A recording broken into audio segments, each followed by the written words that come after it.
Yeah. If you're watching this video after the fact, you need to skip ahead to when I start teaching. For now, I'll just wait until people come on the live. Ding, ding, ding, ding, ding. We're doing some prep for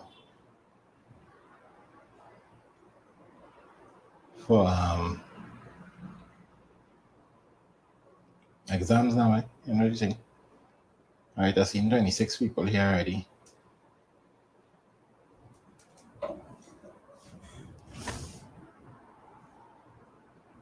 Yeah, man. You're inside? Already, how the studying going?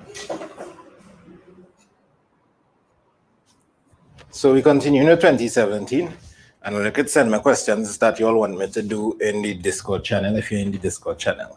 I know most of you all will be in the Discord channel. Where my pen, boy? Trouble is this?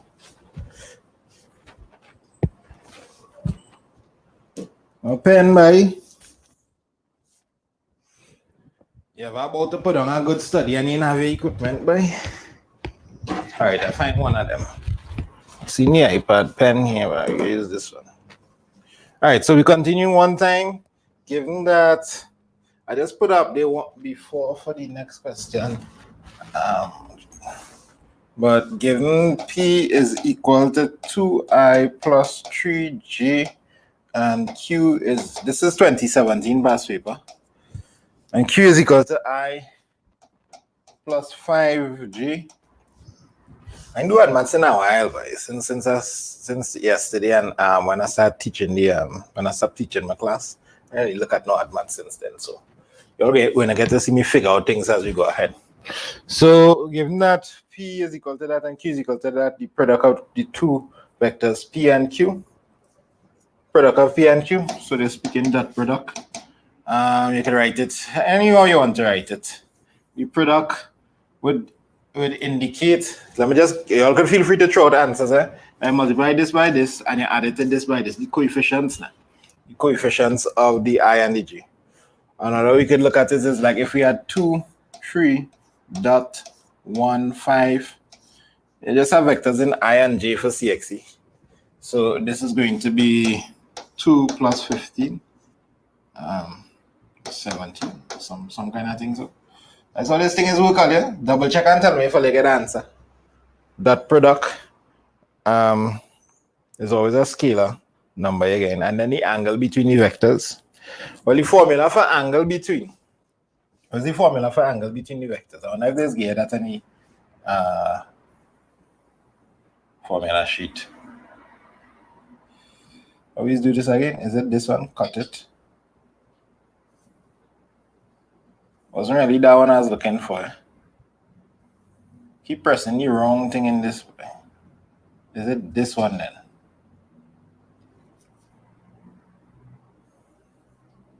It's not even this one either. Was the one that's get rid of it? Is it this one? It's not that one either.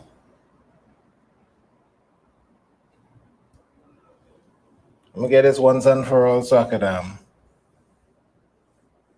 about this? Like the print. So it had to be that is the cut. Is the cut one? I think it's the cut one. Let me see something. And if I move you over here and I click, yes, what happens? All right, it moves there and it stays there. All right, so this is the dot product. You all get this? Nice 17. And the angle between. So you have like cos theta is equal to, and which one on top, which one below? See if you're getting any the formula sheet. Yeah, you are absolutely getting this in the formula sheet. So what's the product? What's the formula we use with the dot product and the magnitude? What's the formula that we use? I settle up in the corner there so I don't need to look so all the time. So when I'm watching this way, I am watching you all. I am connecting with you all. Watch cool and it's fancy one. Yeah, boy. Yeah, so the P dot Q would go on top. He's right. You put the scalar product on top. And underneath you have the product of the magnitude or the modulus of the vectors. And this is a little wild thing that works with vectors. So it means that we'll need to find the modulus of, or the magnitude of P, which is the square root of 2 squared plus 3 squared, which is the square root of 10. No, I can't add, sorry. 4 plus 9 is 13. And then you need to find the modulus of Q, magnitude of Q, which will be the square root of 1 squared plus 5 squared, which will be the square root of 26. Why isn't it chat if you're okay with that? So you have root 13, root 13, root 26, and then you just continue with the grace of God here. So P dot Q, we already find that this was 17 over root 13 by root 26. And how much you can do with that? Root 26, have any square factors in it, right? No. But we don't really care about that because this is cos theta. We want to find the angle, so theta will be the cos inverse of that, and we wouldn't do any estimation on that. We'll just put this whole big thing into our calculator so you can get the most accurate answer possible. And this will give us the angle and how much marks is going to. You all tell me what angle you're going to get. Make sure your calculator in, I don't know what, you can put it in degrees. They didn't specify. What's the angle you're all getting? 22.4 to the nearest. That's 1 decimal point. I'm trying to find back the question here, boy. So far down it is.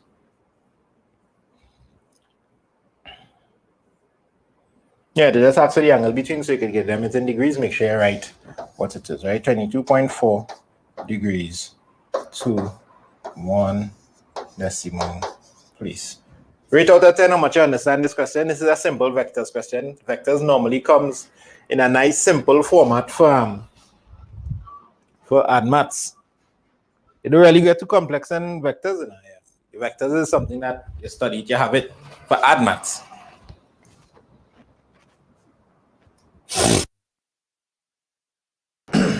Excuse me. Let's do this one, right? I'll set this drawing here because I didn't really want to go through drawing that. I see that drawing and I say, let me put that drawing there one time before I start. If the building is 50 pi cube meter squared, calculate building space. What is it? Figure 1 shows a plot of land A, B, C, D. So apparently this whole thing is a plot of land. This whole thing is a plot of land. And section A, B, C is used for the building, the triangle, this sector. That's sector part here. And assuming that there's a sector, although that circle looking real bootleg. And the remainder for farming, the radius BC is 10. That's there. And angle BCD is a right angle. BCD right angle. If the building spaces, calculate the angle ACB. Well, yes. Okay, so they're saying that the area of this spot here is 50 pi on 3 meters squared. Well, we can equate that to some things and we can find the angle. How do you find the area of a sector? I think they give you that and the formula sheet and all too. All right, I've seen some people send, oh my gosh, everybody. Every time I say send an add maths question, people will always send this question with the velocity. I'll show you to explain it. But I don't think one like that coming that hard. So the formula for area when you're dealing with radians is half r squared theta. Well done, Dinel, Kavira, Zach, Sana. And we already know r, we already know the area. So we can just equate up 50 pi on 3 is equal to half 10 squared. Let's just put in 100 one time, theta. And if we move around stuff, 50 on both sides, theta is theta is pi and 3. Real quick. Real quick, we're getting theta to be pi and 3. Anybody else get that? So that's the angle, and they give you 1 mark for that. Oh gosh, they only gave you 1 mark for that. Wait, that not correct. That's what they ask. That's the angle ACB. Yeah, that's what they ask for. Angle ACB. Every time you answer a question in AdMaths in any maths thing, always go back and check. Always go back and check the question, because sometimes you think you answer it and you really answer it. ACB for a second. I thought it was ACD that they wanted. Working in radians, calculate the area used for farming. Well, that part will be a little easy, because let's call this angle here angle ACD, because that's what it is, right? If we know that angle, if we try to work out that angle ACD is going to be 90 minus, well, not 90. It's a right angle, but we don't want to say 90 degrees because we end up working in radians. So you say pi and 2 is 90 minus pi and 3. Pi and 2 minus pi and 3 is how much? A half minus a third is how much? Could get into one fraction one time. And then we just need to find the area of the triangle. We just need to find the area of the triangle. We're starting to know a lot of things in this triangle. We know the hypotenuse is 10 because that's a radius. We know that this is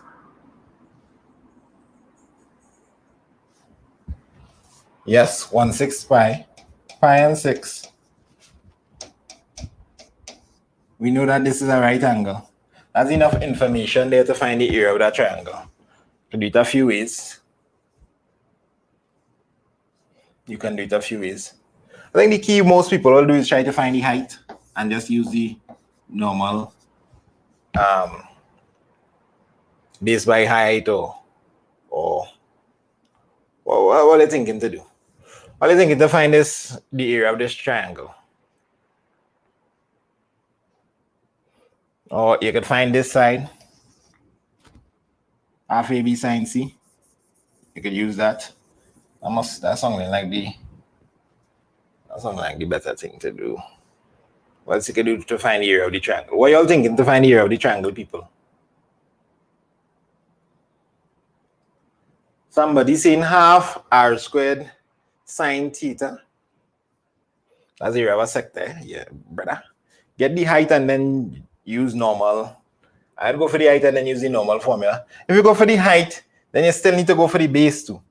So, and to use that normal formula, so you gotta get the height and the base. So I would just get the base. Let me just get the base. Anything you wanna do, just get the right thing. You can do it right now and see if you get the right thing. So this base, if we use sine, cosine, tangent, SOHCAHTOA, if we use that, and we're trying to get this base here, this will be adjacent to the angle that we have. So you know you'll be doing something with cosine. In other words, the cosine of pi and 6 is equal to the adjacent, which is DC over the hypotenuse, which is 10. So DC is equal to 10 cos pi and 6. So that's the base. That's the base. So the base, notice how I didn't even bother to go and work out this, right? Cos pi and 6. So once you have the base, you could find the area of this triangle. There's a formula for finding the area of that triangle when you know two sides and the angle sandwich in between. And the formula we can use in this case is half AB sine C. So the area, that's what they're asking, right? Area used for farming. The area used for farming is in this triangle here, according to the question. So the area is good. Instead of finding this, then that, this one might be 10 sine pi and 6. So you can do that to 10 sine pi and 6, and then you do half base by height divided by 2. So you multiply this by that and divide by 2. Anything you want to do, anything you want to do, anything you're feeling. So the area is going to be half sine, half AB sine C. So half 10. This is actually the same exact thing if you had to do it just now. I kind of see it working out. 10 times sine pi and 6. Somebody can tell me what this is? So this is half AB. I'm missing all the cos, sorry. 10 cos pi and 6 times sine pi and 6. So this is half AB sine C. You all aware of that formula? They ask you to working in radians, calculate the area used for farming here. So, and what you getting with that? I still yet to set up the calculator to work on the board. So I just had to imagine, use the imagination right now. I have some nice videos, I think, on YouTube, if you could find them, with me doing past papers in like multiple choice, not past papers, but multiple choice for, make sure you calculate the radians and multiple choice for add maths. Nobody can give me no answer yet.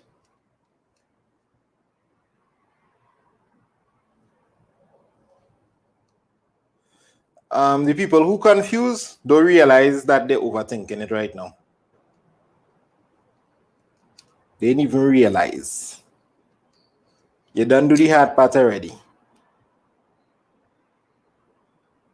Again, 21.6, or the exact value would be 25 root 3 on 2.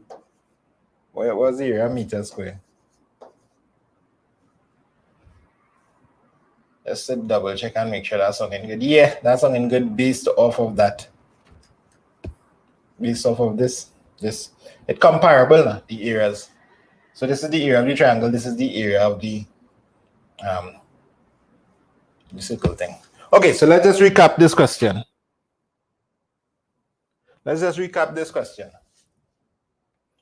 The first thing they ask you to do is find this angle here, theta. And to find theta was easy. Oh, shucks. Not me getting rid of theta. Come back, theta. To find theta was easy because we find theta again. Yeah, they gave us the area. They gave us the area of the sector. So people getting 21.65. Yeah, so this is 21.65. And when you work it out, that's 21.65. 21.65 is correct. But this is the accurate answer, so I would just write that and done. Or you could write approximately 21.65 to two significant figures. I mean, to two decimal places. So you put the area is equal to half r squared theta. This is the formula when you're dealing with sectors. You put the area of the sector, half. Did I make a mistake here? Oh, shucks. I squared one time. I don't like to do this. I like to put the substitution line. I don't know why I do this. So when you're checking over, you could see everything clearly now. So you put 10 squared, then you put theta. And when you cancel out, you end up with theta just pi and 3. When you bring across everything, theta just turn out to be pi and 3 earlier. And then, so that's the first part of the question. The next part was asking you to calculate this area. A little blue out there. But the area of the triangle. Kind of hard to pick up the white right now. But the area of the triangle, that's what I wanted you to do. So the area of the triangle, we already knew this, because that's the radius. We already know this angle because this is 90 degrees, this part here. And if we know theta, we could find this missing angle. So we knew that angle by doing a little subtraction. So we find the angle. This is in radians. We put the angle there. And we just found the base. Or you could find the base and the height. Now notice how I'm not going and put the decimal and thing. I leave it as it is, and I feel that could be confusing people who would like to see the answer. But in AdMath, you could get confident and accustomed to just leaving things as it is until you reach to the answer. So this is 10 cos pi and 6, and that's the base, which is a number. And you can get the height too if you want. And then you have base by height divided by 2. Half. This is half AB sine C is a different formula, but it does the same thing. Half this, the product of the two sides multiplied by the angle in between. All right, so you can try it for yourself and take a little look. Let's go on to the next question. Next question is trigs. This is 2017 paper. We already do 2 questions already, boy. So the next question give us a whole set of things. This is sine of pi and 3. Or they give us this is root 3 and 2, which is good. Cos of pi and 3 is a half, and sine of pi and 4. If ever my mic cut off, let me know. I don't know how long this battery can last. Somebody asked, what is he teaching? If you're asking that, it'll be long on this video. Is that maths? Is that maths? Sine of pi and 4, cos of. I have some videos on YouTube with me going through whole physics past paper. Still very useful videos. Just search Kerwin Springer Physics and I do whole physics. Is like one of the most incredibly easy subjects. Is square root of 2 on 2, at least for the CSEC level. I'm going to disrespect keep like that. So sine of pi and 3 is equal to root 3 and 2. Cos of pi and 3 is equal to half. Sine of pi and 4 is equal to cos pi and 4 is equal to root 2 and 2. So this is 60 degrees. This is 60 degrees. And this is 45 degrees, if we're thinking in terms of degrees. Yeah, so you could have lots of stuff on YouTube. You could go and look it up and check it out after. Then they ask you to show without using a calculator. G's and H's. G's and H's. Show that. What should they asking earlier? What she said? Cos of pi and 4 minus pi and 3 all over sine of 2 pi and 3 is equal to the root of 2 plus the root of 6 is 2 root 3. Now I know it has some really smart people here probably seen a couple of simple ways to work this out. But I think the way that they're aiming at is using the cos A minus B and then the sine double angle formula. So you need to go and check here for those two formulas because you notice you have cos. Pay attention, people. Watch this. You have cos of A minus B. And here you have sine of 2A, where A is like that. So we cooking with Ramco gas now. Ramco gas we cooking with here. We can do this. We can do this. So Faith is saying that the cos of A minus B is the same as the cos of A cos of B plus sine of A sine of B. That's correct. This is how the cosine one operates. When this is negative, this one is plus. 2 cos's come first and then 2 sines come after. So that's good. And sine of 2A. What about sine of 2A? So big up Faith James. Faith James out here knowing formula and thing. And Keon. No big up for Javon. Javon, you just can't shine up there. Hard luck there. 2 sine A cos 2 sine A cos A is that useful here? Yeah, I could use it here. You could use 2 sine A cos A here. You could use 2 sine A cos A here. Most of the times this one is useless. 2 sine A cos A. The double angle sign most of the time is kind of weird and useless. But 2 sine A cos A is good. So we're gonna use this knowledge and build our vibes and a meditation. So let me see if I can do my little snappy daps thing here again now. Come on, don't fail me now. Come here, so do that. Snip here, so bring it across, and we could just, I could move this too. I can't move this. Right, well, I can squeeze them in the bottom here. This is what was given. This is what we know. Right? Well, I might be able to see it. But that's the first thing we write. So we have this, and we're trying to promote the smaller, bro. We're trying to promote the cos of pi and 4 minus pi and 3 all over sine of 2 pi and 3, which is, we're trying to get a kind of vibe off of this. So I might actually write it separately, maybe. Or I would do this by, I would do it like this. I would say the cos of pi and 3 minus what it was, pi and 2? No, pi and 4 minus pi and 3. Cos of pi and 4 minus pi and 3 all over the sine of 2 pi and 3. This is equal to the cos of pi and 4 minus pi and 3 using that subtraction formula that you just hit me there.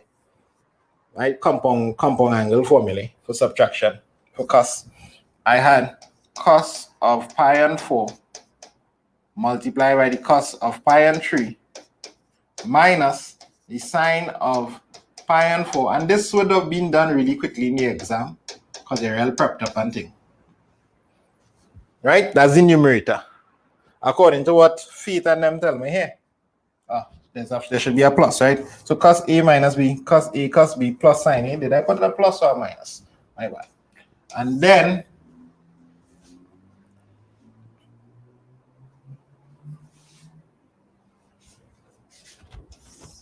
and promote some straightness. And then sine of 2A. So sine of 2A is what we have there. And the sine of 2A is 2 cos A sine A. Like here, 2 sine A cos A. So we'll put, this is the same as 2 of sine of pi and 3 cos pi and 3. So the whole plan, with Admas, you must have a plan. Your whole plan. I love it, Dinal. I love it. Keep it up. So the whole plan is that you're supposed to see this. You're supposed to see this is where you're kind of going. And then now you're just going to use what they give you and substitute it in that. We don't even need to work out any fancy triangles or anything. We can just, I think we have everything. We have everything. So when you substitute now, cos of pi and 4, according to the little things that we have in the corner here, right? Right? Cos of pi and 4 is root 2. And then you have some surds to do. Root 2 and 2. Cos of pi and 3 is a half. Plus sine of pi and 4 is root 2 and 2 as well. And sine of pi and 3 is root 3 and 2. All divided by 2 sine of pi and 3 cos of pi and 3. So this is 2 times root 3 and 2 multiplied by a half. And your aim in life is to get that to boil down to this. Root 2 plus root 6 divided by 2 root 3. Right? I like that, gas. The handwriting is remarkable. Amen. If I pass, it's a miracle, says Niviana. Plan done mash up. Yeah, you go pass, we have it. Put on the work today. You have to put on real work today too. You're something like you need to. So what we aiming at again? What we aiming at, boy? We aiming at a root 2 plus root 6. It's kind of watch where you're aiming at to try and gauge how we going and what's the magic tricks here. 2 root 2. So a 2 need to come out from on top. Kind of way. Right? So you're kind of aiming here. You want to show them a little line. I mean, you could probably just put the answer now and you may get away. But you could show them a little line showing that you work out something now. You work out something. So, okay. Let me see. I'm getting root 2 on 4 plus root 6 on 4. Understand that this multiply will give me that and that. When you multiply root 2 by root 3, they can do that. They're allowed. Surds, right? Them thing allowed, right? You can do that. Root 2, root 6 is the same as root 2 times 3 is the same as root 2, root 3, and you could go back the other way too. Allowed. And then you divide it here by, I am seeing like a root 3, and one of these twos had to interact, root 3 over 2. I feel like I can train the answer now. I feel like, yeah, if you multiply everything by 4, if you multiply the top and bottom by 4, the 4s will go from here, and you can end up with an extra 2 there. Have you seen it? Tell me if you've seen it. Tell me if all you're seeing it. So in the end, it would be nice in the exam if, like, after you write, if you could just restructure what you write to make you look good. But you can't, but I can. So in the end, I would be like, this is equal to, if I multiply the top and bottom by 4, yeah, 4 multiply by 4 over 4 is the same as multiplying by 1. You would get root 2 plus root 6 all over 2 root 3, and that's the same as what we wanted. Practice this question is a nice question to see the substitution of trigs. This kind of substitution of trigs is something that has come very often. Let's see what next. That's 4 marks. You get 4 marks for that. Prove the identity. So you have an identity to prove. Identity is like you're playing a little game in the middle of the exam, especially for ad maths. Nothing too terrible. Hey, wait, now I run out of rule here. What the hell is this? Always get new rules, boy. New.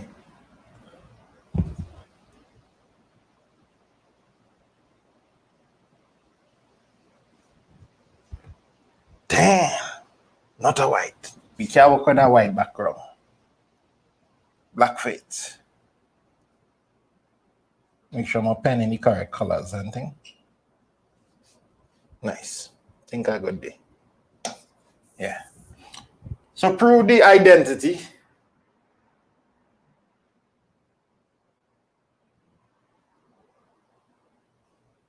We want to prove the identity. 1 minus cos squared theta all over 1 plus sine theta is equal to sine theta. So you want to prove that identity. Are you good?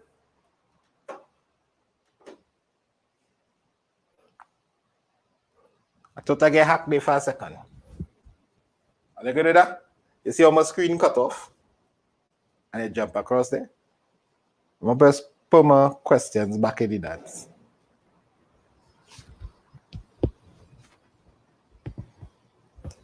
So prove the identity in the meanwhile. Why I just quickly set back up this.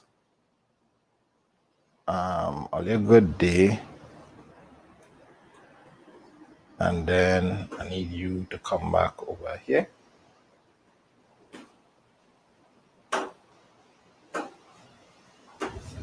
Right. I'm going to go back over there to meet you. It's real confusing. So we're proving this identity. Which side you're going to start with, the left-hand side or the right-hand side? So in identities, it's always easier to boil down complicated things to simpler things than to take a simple thing and synthesize back up to the complicated thing, make back the So we're going to pick the left-hand side. I mean, you can pick the right-hand side too and start adding things, but left-hand side is the way to go. 1 minus cos squared theta over sine 1 plus sine theta. This is the same as if I had 1 plus sine theta over everything. Because in your aim with these identities where you have 2 terms, merge it to 1 and then watch the magic happen. Merge it to 1 people. Merge it to 1 and then watch the magic happen. Hey, this thing taking fingerprints. Whoa. Anyhow, so we're going to put 1 plus sine theta here because I just how these things work now.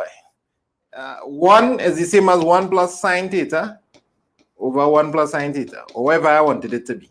This is 1.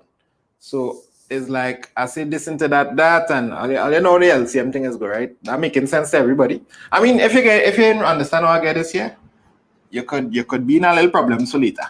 And by later I mean the exam. So you should see how I do this first part. You should be comfortable with how we do the first part here. Why isn't it chat if everybody good? There's easy thing. Somebody want me to do a quick crash course with all the topics and thing. I'll do past papers. I the fastest thing right now. Fastest thing for you right now is past papers. A crash course going through all the topics and thing. Not the fastest thing. That will take hours. That'll take like 8 hours. Which I don't have. What we aiming at in this? We're trying to get everything to sine theta, so I'll get rid of this cos squared theta. That's the next goal day. Cos squared theta. And you must have a decent way of writing out all your stuff. Like I would have, for the exam, I would stick in the identity right here. But since I have a real board, since I have a real estate to play with, I could write since sine squared theta plus cos, or I could recall that sine squared theta plus cos squared theta is equal to 1. So cos squared theta is equal to 1 minus sine squared theta. I'm throw that inside here, right? That's what I'm going to put inside here. For cos theta. 1 minus sine squared theta. This bracket's critical because I would have to change the sign. 1 plus sine theta. Lovely, lovely. I've seen people just coaching me in the chat. They keep it up, keep it up.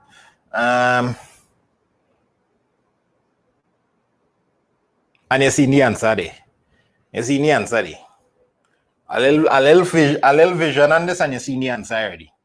There's a popular thing in this kind of setup. Popular thing for the exam. So you should see that the ones will go, because you have positive 1 and you have minus 1. And you'll get negative sine squared theta. So on the numerator, I expect to see sine theta plus sine squared theta all over 1 plus sine theta.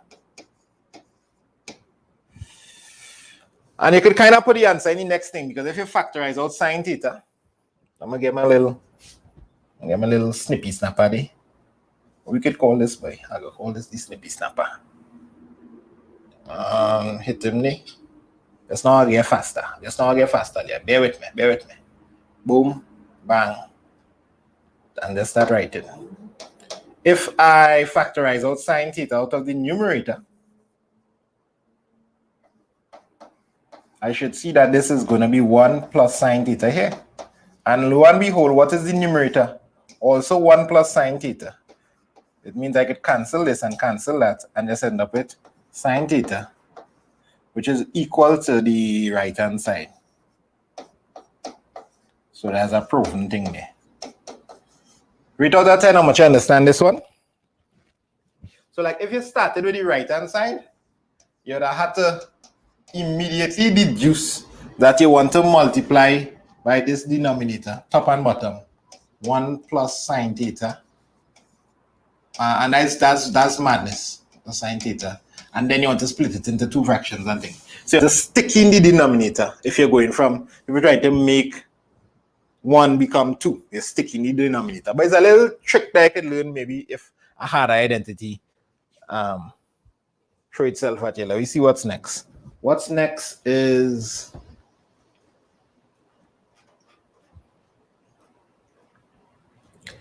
I want you to differentiate. This is the differentiation question.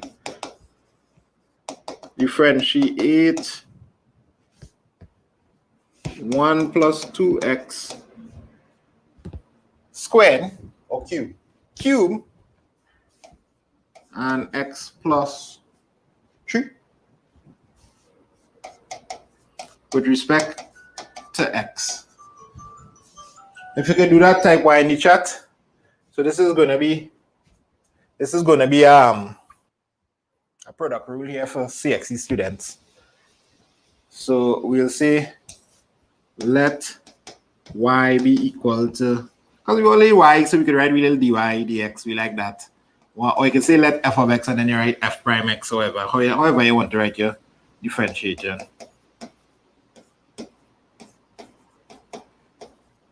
And this is in the form y is equal to u dot v. Therefore, so you're seeing one clear function being multiplied by one clear function. So this is, we're going to activate with Sharingan here. Activate the product rule.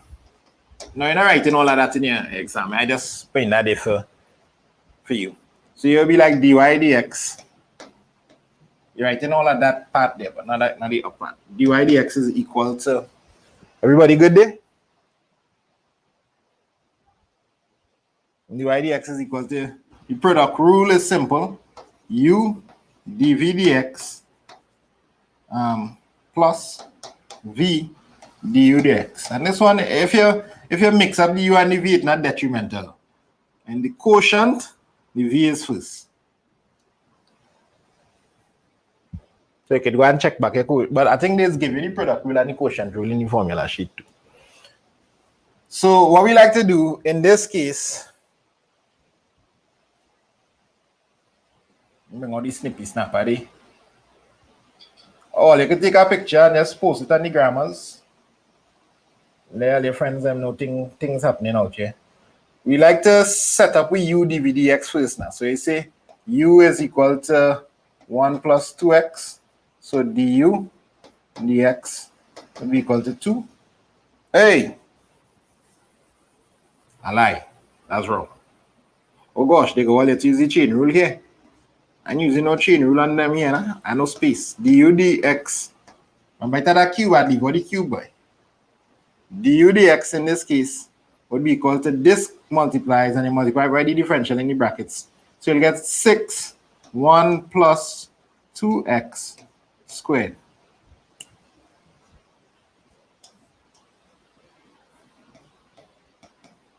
As I always say, I'm not doing something and then I end up doing it. That's love. That's love for you. I hope you appreciate it. So the chain rule, you'll be like y is equal to t cube. Or wait. First you'll be like, you're not going to use u this time because you already use up u. You'll be like t is equal to 1 plus 2x. So dt dx is equal to 2. And then you'll be like y is equal to t cube. So dy dt. This is just how to differentiate that now. Dy dt is equal to, why isn't each other if you understand what I'm doing? 3t squared. Therefore, dy dx would be equal to dy dt times dt dx. And you return t to its original form, and you'll get that. Cool? Cool? Nah, I don't get paid for this, and I stop monetizing my YouTube videos now. So, no money for my YouTube. This is community service. It's like if I break the law and I'm doing community service. Teaching ad maths on a Sunday is really communities. It's really some kind of punishment, boy. There's really some kind of community service. V is equal to x plus 3. So dv dx is equal to football nothing. I'll have exams. Football final, about football finals. Dv dx is equal to 1. And now you're ready to perform. Look on your neighbor and say, I'm ready to perform. So U is going to be 1 plus 2 x 3. dv dx is 1. That's convenient. That's convenient. Keep it so big, man. And then we do this one by that one. So we'll get 6 by the 1 plus 2x and a 1 plus, should that be the same thing, man? 1 plus 2x squared by x plus 3. So that's v dv dx. I kind of write it back to front, but we can live. That the answer. That could get simpler. Yeah, boy, that could get simpler, boy. You could factorize out and get that and break it down a little more. I'm going to make it a little simpler. What do you see? Simplifying your answer, they're going to take away marks if we don't finish up this point. So let me simplify this. So you're seeing 1 plus 2x cubed. And you can verify this for me now. I get this correct? I'll can verify that for me and watch it over. So I could factorize out 1 plus 2x squared out of both of these two terms, right? Because it's our 1 plus 2x squared there. I look in here, but it's not nothing there. I just look in. That's a lady, right? 1 plus 2x cubed, 1 plus 2x squared. So I pull out that 1 plus 2x to b squared, and I will still end up with a 1 plus 2x in for this spot. And in the next spot, I will end up with a 6 by x plus 3. So I could just put 6x plus 18 one time. Why isn't he chatting for you with me there? So I factorize out 1 plus 2x squared out of everything. And it's looking fantastic. It looks fantastic. So this is going to be 1 plus 2x squared to b. I say 1 plus 2x squared. I mean 1 plus 2x to b squared and 18x plus 19. Hopefully I didn't mix up any signs or anything. Take a little quick check over. Make sure the thing look good. Why isn't it chatting for you understand? I need to fix the screen. The screen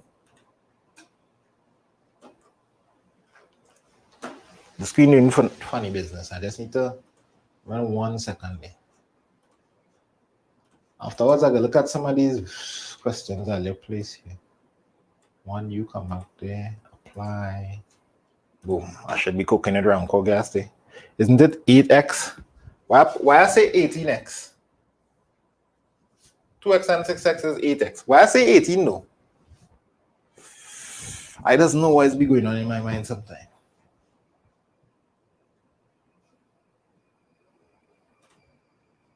Nice. Next question. Next question is unrelated to this question, so we could just get rid of you. Go so. And get a nice clean slate there. And the point lies on the curve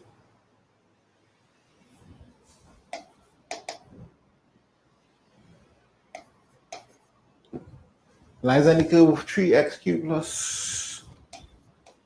One of the main reasons I buy this board is because I sit down and teach all the time now, and I do a lot of online teaching. But I need to walk so I can stay healthy. What, it had some more factorizing? Could I go on there? Let me just check this. 6x plus 18.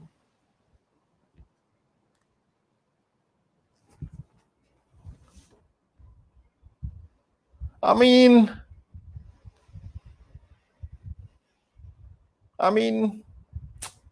not good. Not good. Not good earlier. This is, I tried to write down the question here. Minus 24x. What a weird curve. And it have a point line on this curve, that the point P. Determine the equation of the normal to the curve at the point P. Easy thing. Easy thing, man. Easy thing. Why isn't it certificate do this? They want you to determine the normal. So this is a cubic polynomial. And to determine the normal, we can differentiate at the point. And you can actually do this on your calculator. Let me see, just give me 1 second to see if I can bring up the calculator big here. So I want to show you something. Just give me 1 second, right? It will help.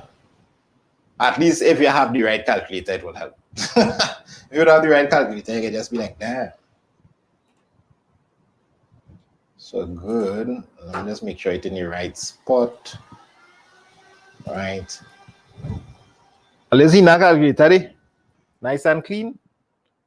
Nah, but it didn't showing up too nice and clean. Let's see now calculator now. Nice and clean. Bring you over there.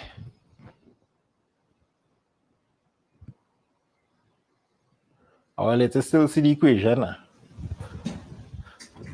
So you just get the equation in a corner. Oh no, they want to select something over there. Come here.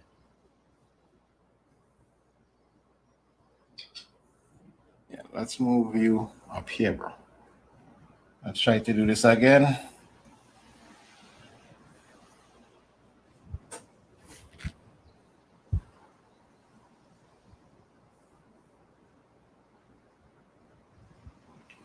And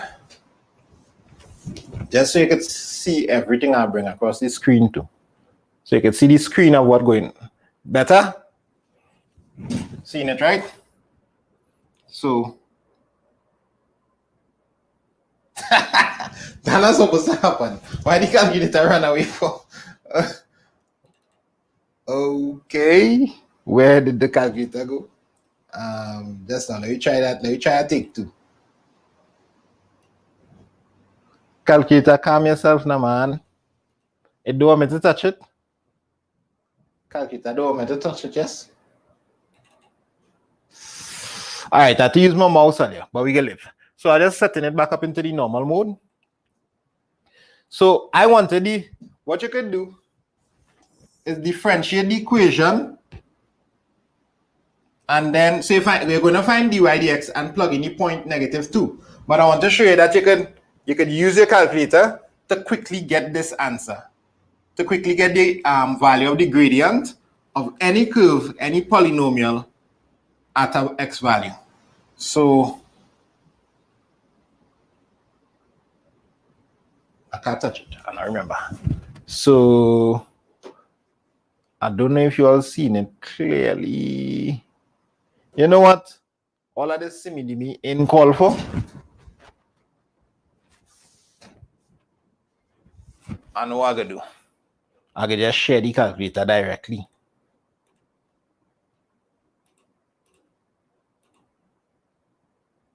Nice. So let's see it 100% there, right?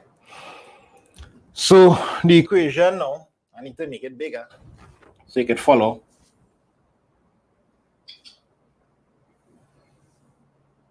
And this is really the second time I'm using this board on YouTube, right? So you gotta forgive me for not being the fastest here now. So yeah, we want to differentiate this. There is this, that's integration, or you can press shift and that's differentiation. You can differentiate and integrate on your calculator once you know what is the x value you're integrating or different, or if you know the definite limits between what you're going for, which is why multiple choice, and I did a lot of multiple choice with my class and I showed them this already. So my class are supposed to have this down lock.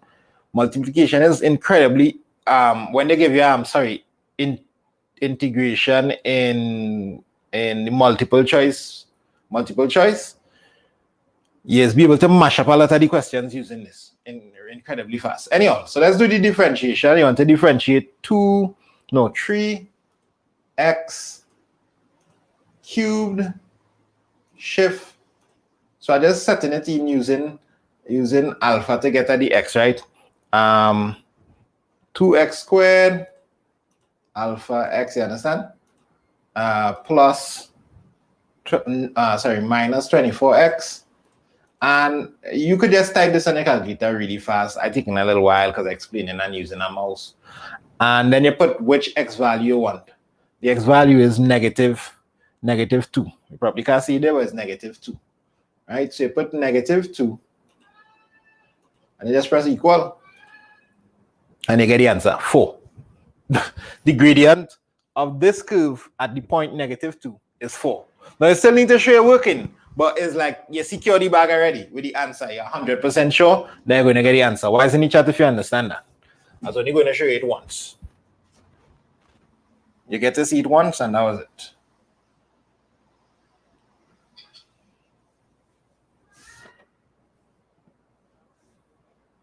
So that is really, and we want to differentiate this. So dy dx, and I mean this is easy thing, but sometimes be or for pure math students, sometimes you need to differentiate something really complicated and your calculator will help you mash it up. Or sometimes in a multiple choice and you want to make sure you secure the back. So this is going to be 9x squared plus 4x minus 24. And you'll put when x is negative 2, dy dx is 4. We know the answer is just going to be 4 now. But we could see 9 by negative 2 to be squared plus 4 by negative 2 minus 24. Apparently, this will just give us 4. 36.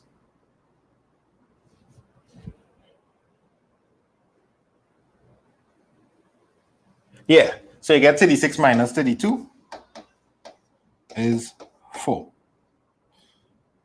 So, good thing. But we want the normal to the curve, very good. Is the gradient of the normal the negative reciprocal? That's correct. So, where, if this is the tangent at x is equal to negative 2, the normal at x is equal to negative 2, like if this value, this x value here is negative 2, so the curve, I don't know what the curve is, I just suggesting, right? The normal, the gradient of the normal is negative 1 over m1, where m1 is the gradient of the tangent. So if you get 4, the gradient m2, let's call this m2 and let's call this m1. m2 is equal to negative a quarter. And what they wanted, the equation of the line, what's the question? Do the equation of the line, you find the gradient. What next? The equation of the normal. So you have the gradient and you have the point. The point is negative 2, 0. This is for the normal. So you have it for the normal. So you're just going to use this very simple formula. Some people like to find C and all that kind of thing. You use this formula. Minus 0.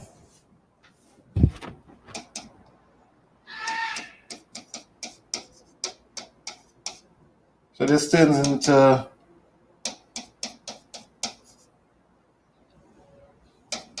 you all get that?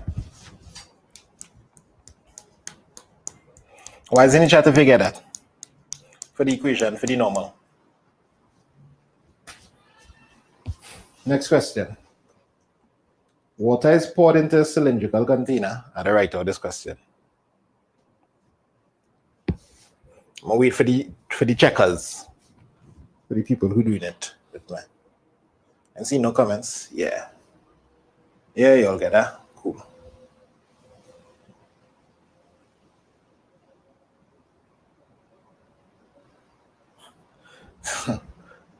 You pay equal to 0. Nobody care about all of that. Just write it in the form y equal mx plus c. You need to get fancy and all kind of thing. Water is poured into a cylindrical container of radius. So there's the question. They didn't draw the container, but I'll draw it. The radius is 15 centimeters. And water is poured into this. The height of the water increases at a rate of 2 centimeters. So ds is equal to 2 centimeters per second. The height is going up at that rate. And they didn't write it like that. They write out a full long word, one-star words.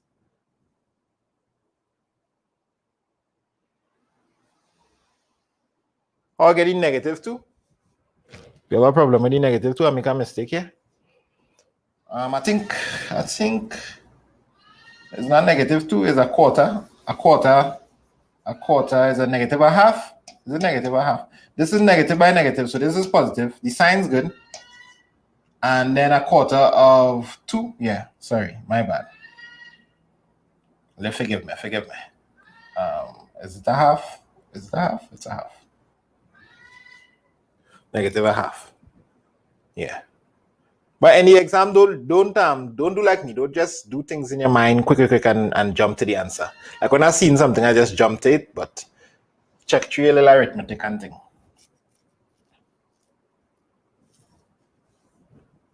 So DHDS is 2 centimeters per second, it's increasing at that rate. Given that the formula for the volume of the cylinder is pi r squared h, formula for the volume of the cylinder.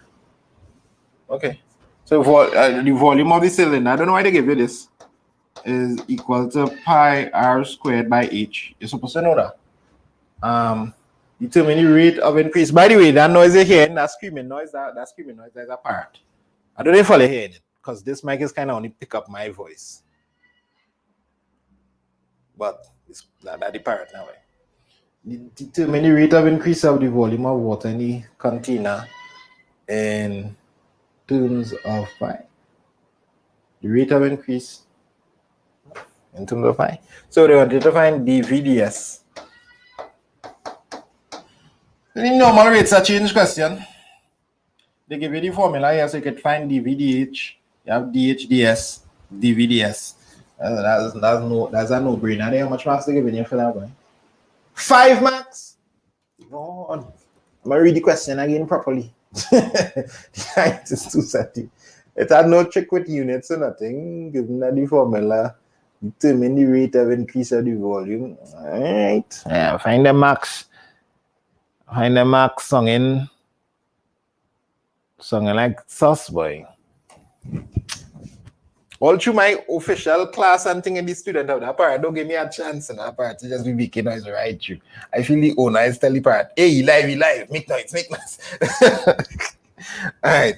So what we're trying to find dVds. So my aim in life would be, if I'm trying to find dVds, I want dV over dH, and then I would like ds over I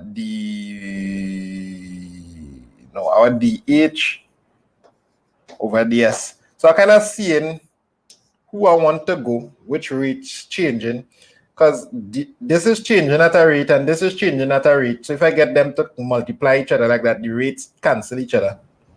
With respect to h, the change of h, I cancel the change on both numerator and denominator there. And I'll end up with my dVds. So I already have this. I just don't have this. So I need to get this using that. So V is equal to pi r squared h. So dV dH. Pi and r in this case here, they consider that constant because them not in the dVdh. So h is the real thing.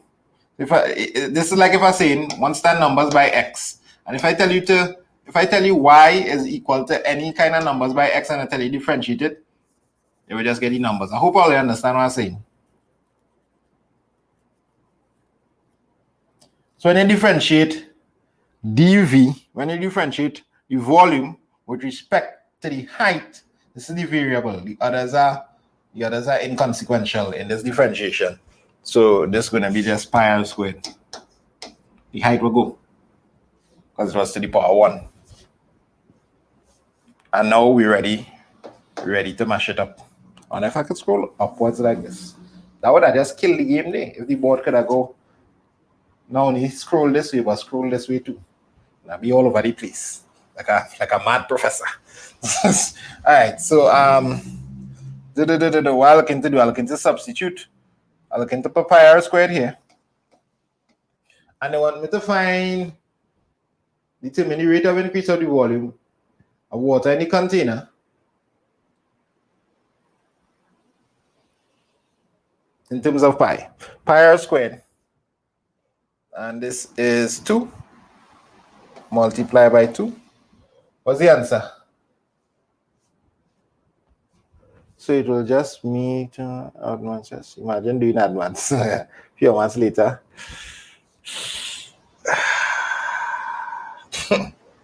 Pi r squared times 2.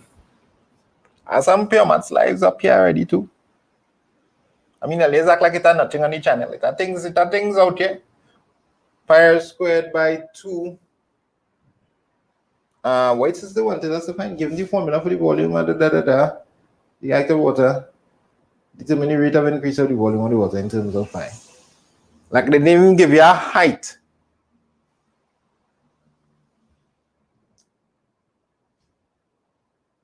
Okay. All right, so this is 2 pi r squared. And the weight in terms of pi. So this is dVds. So we could say like 2 pi r squared. Don't stay on this d. So I hope earlier not vex because I write it all over. dv ds is equal to 2 pi r squared. R is 10. R is 15. R is 15.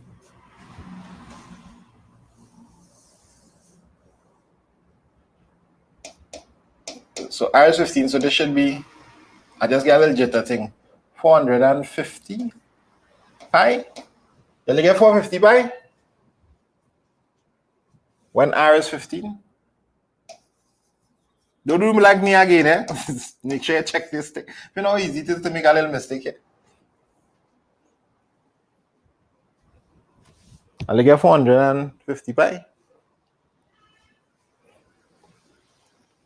All right, let me do the next question. I'll get let me know just now, yeah? Show that. I love to see show that. Anytime you see show that, they're giving you the answer now. They say show that, and you can do this in your calculator too. Show that the same way I show you. But they already sell it out for you now. 0 pi and 4 sine x plus 4 cos x dx. Show that that is equal to 3 root 2 2 plus 2. Show that.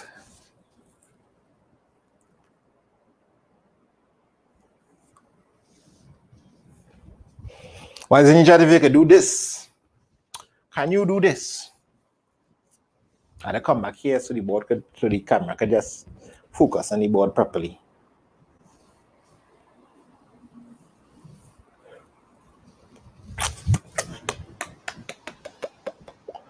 And how much marks again for this? 4 marks.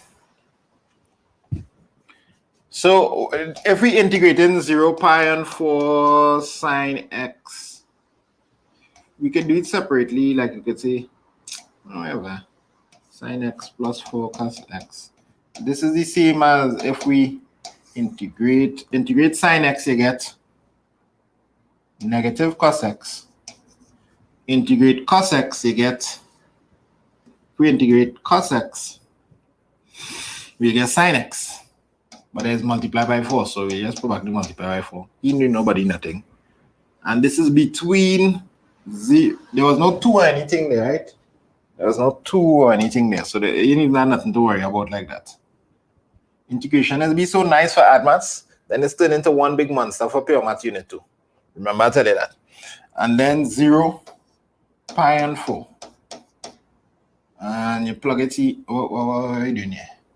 So this is negative cos of pi and 4 plus 4 sine of pi and 4 minus negative cos of 0 plus, make sure you calculate that in 0, do this, and it's supposed to work out to give you 3 root 2 plus 2 over 2. I don't think you need to show anything in between those two lines. Don't think you would need to show anything in between those two lines.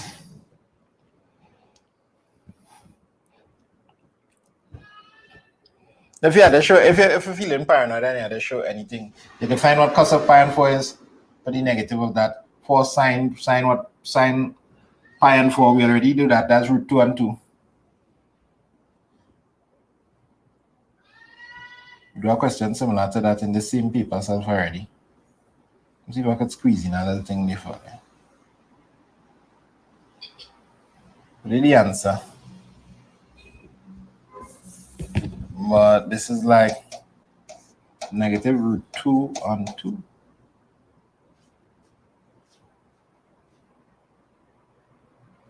If you need to show it, negative root 2 on 2 plus 4 root 2 on 2. Sine of pi and 4. Pi and 4 is like 180 divided by 4. 180 divided by 4 is 45 degrees. The sine and cos of 45 degrees is the same thing, root 2 and 2. Correct me if I'm wrong. And then you have the cos of 0. Cos of 0 is 1, sine of 0 is 0. Cos of 0 is 1, so this is like negative 1, and sine of 0 is 0, so we don't really care about that. But and then yeah, you can jump to the answer now. Everybody going over 2. So let's put everybody over 2. Let's put everybody over 2. I'll get minus root 2. I'll get plus 4. All right, and for sure after this you can put the answer. And I'll get plus 2, because remember I put it over 2, right? And then for sure after that you can come to the answer there. So if you want to see a little surds play, it's in radians. Anytime you see pi in radians, you could get them a little surds play. Why are you going out of focus for? Come on, man. So that is you there. I feel like we good there. Sophia Alexander, did you WhatsApp one of the seen somebody trying to join the maths class? Let me put the number here one time. Number to join the maths class. There are a couple numbers. Well,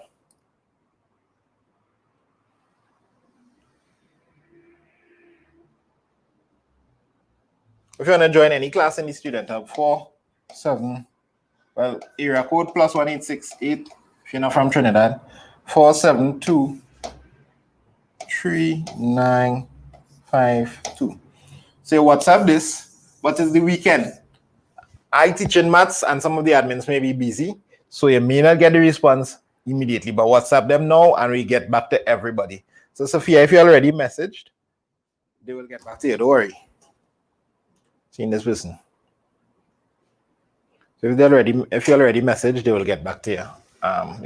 You can message on the other numbers too. They will get back to you. It's just that we in registration period now, so it's taking some time. We done this paper yet, boy? I'm feeling tired. Determine the equation of a curve whose gradient function. So they give you the gradient function. They're giving you the gradient function is x plus 2. And they want you to determine the equation of the curve which passes through the point 2, 3. So it passing through this point 2, 3, and you want to get the equation of the curve. This is our next popular thing that comes in ad maths all the time. All you need to do is integrate. You'll get the constant of integration. You'll get rid of the constant of integration by plugging in the known value, and you just collect your max. So when you integrate, dy dx, it turns to y, right? So integrating this, you'll get x squared over 2 plus 2x plus c.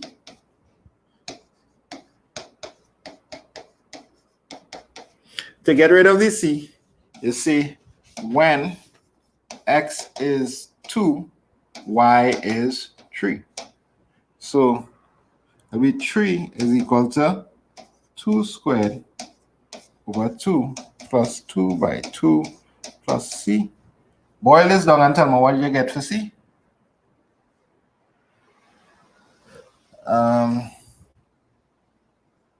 2 squared over 2, 2 plus 4, 6, negative 3. C is negative 3. So therefore, and they want you to, the question was asking you to determine the equation of the curve. The equation of the curve is y is equal to x squared over 2 plus 2x. And instead of c, you need to write what c is, negative 3. That's it.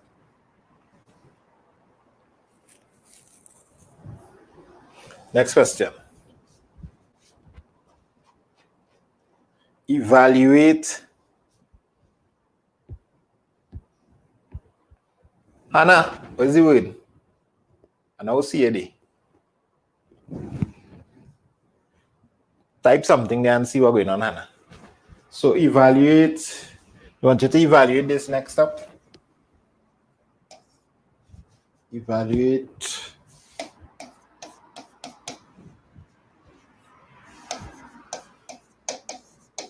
evaluate that.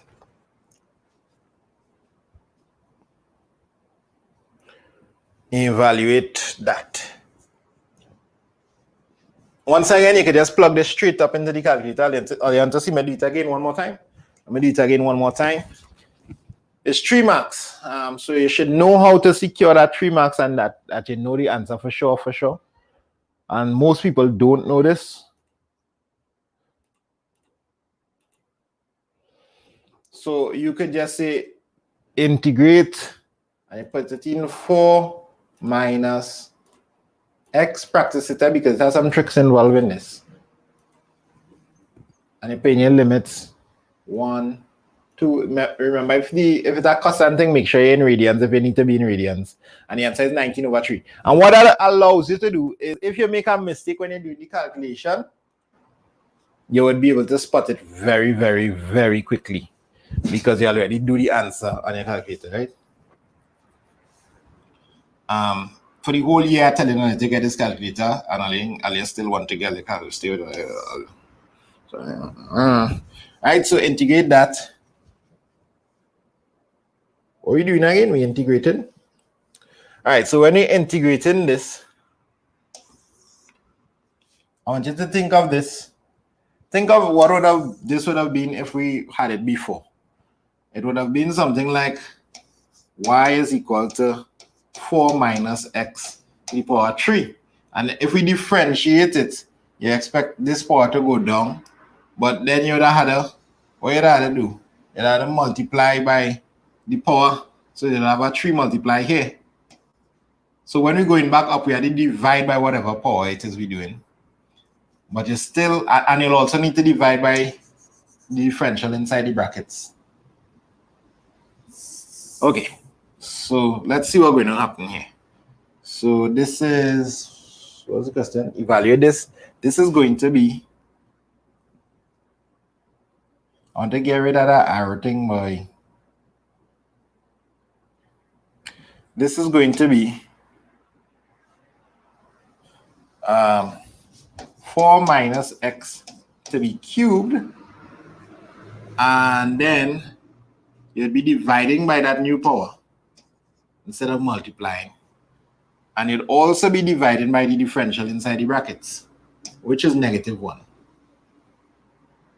Why isn't it chat if you understand that? Michelle, what is the word? And then this is between 1 and 2.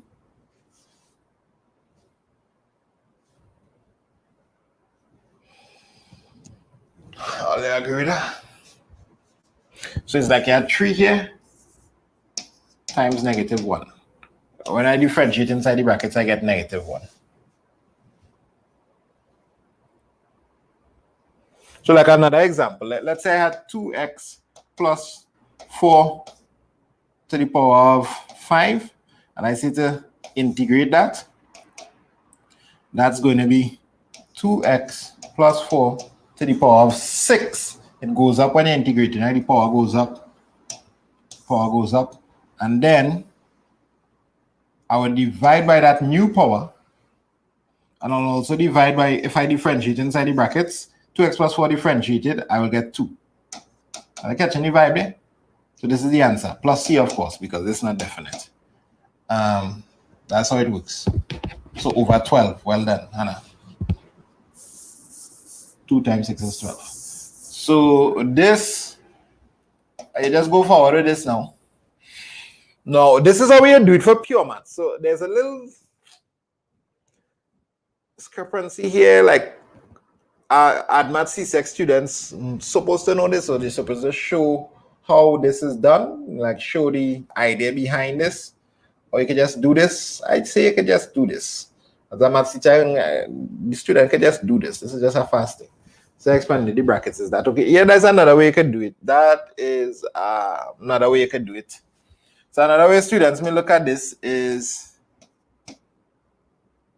16 minus, is that what some of you all want to do? Plus x squared, and you integrate this. So expand the brackets into squared. But like if it's to the power of 4, nobody going to expand them brackets. Power of 5, right? And you integrate that, you get the same answer. I'll get 16x minus 8x squared over 2 plus x cubed over 3. And then you substitute. Those who do it that way, check and see. Check and see if they get that answer. The same answer that we're going to get. I mean, I don't do it on the calculator already, so you know the answer. It was something over 19 or something. 4 or something. You substitute 2. Now, so you get 4 minus 2 over negative 3. All of this to be cubed minus. So I substitute the 2 is the upper limit minus the lower limit. So this one will be 4 minus 1 to be cubed all over negative 3 again. Now this is, what is this? What is this, boy? This is negative. This is 2 cubed is 8. 8 over negative 3.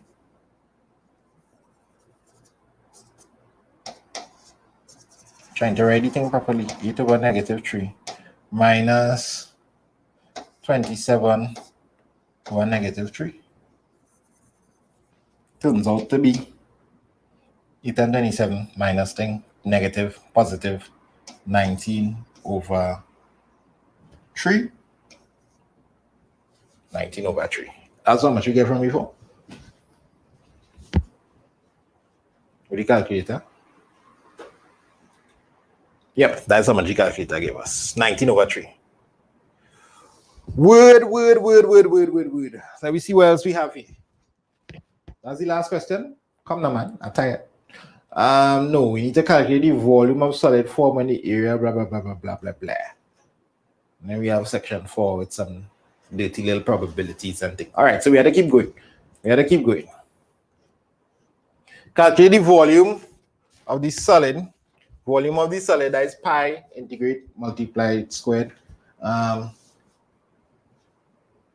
Enclosed by the straight line, y is equal to x2. So you want to calculate the volume of solid when the area enclosed by that and the x-axis between x is equal to 0 and x is equal to 6 is rotated through 2 pi. That's a whole rotation, 2 pi about the x-axis. So what does that mean? Y is equal to x and 2. This is the equation. Boundary the x-axis. So y is equal to x and 2 would look like this. That's half x. This is like y is equal to x. So you just do like a gradient that looking like a half. And they want, there are a few ways they can do this, and you can actually find the volume of a cone now. Because it's going to form a cone. If you rotate this about the x-axis, you're going to get a cone. So you know how to find volume of a cone and thing, you can do that. And you can just integrate. There's a rule for this. How is go, people? This is the same as y is equal to half x, in case you're not seeing it. Integrate the function squared between the limits, says Xavier E. Lewis, and that's correct. So the volume is going to be pi integrate y squared dx.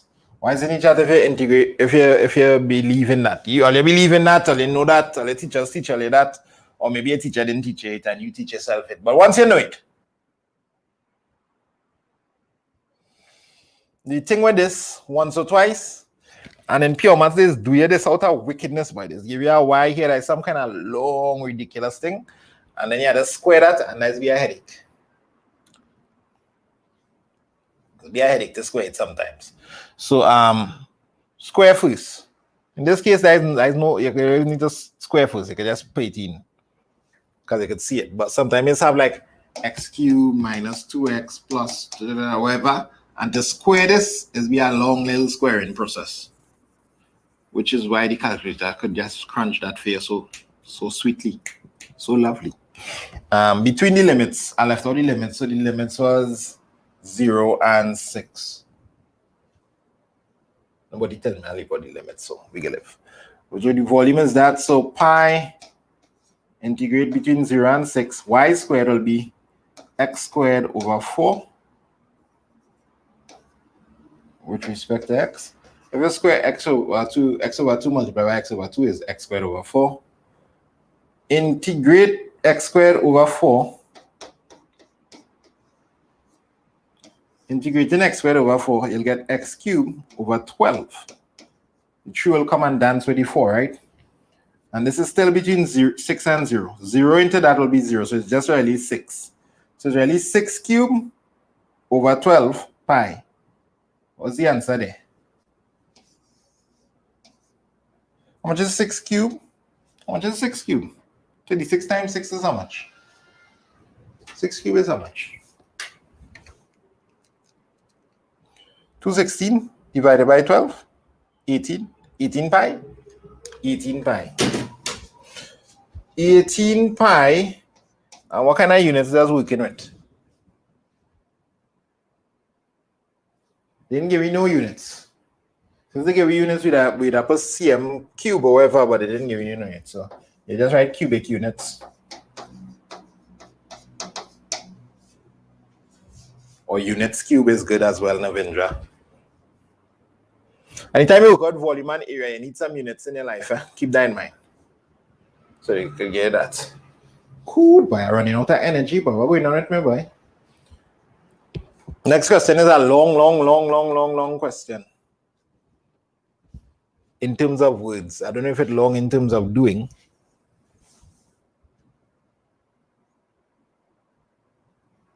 Yeah, it's cube because we're doing volume. So the probability of a final year college student receiving a reply from an internship program from 3 accounting firms.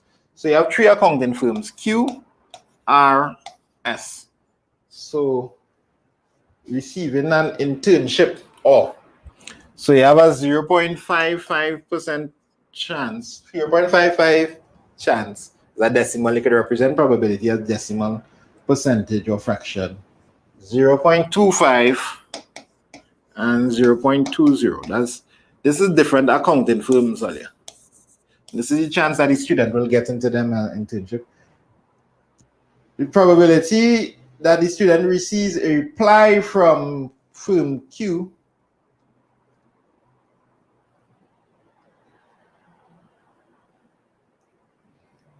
receiving a reply for an internship is that the probability that is, I would have loved to show you all the question because it has some thinking involved here. So look at 2017 question 7. Find that. Make sure you have the past paper up there.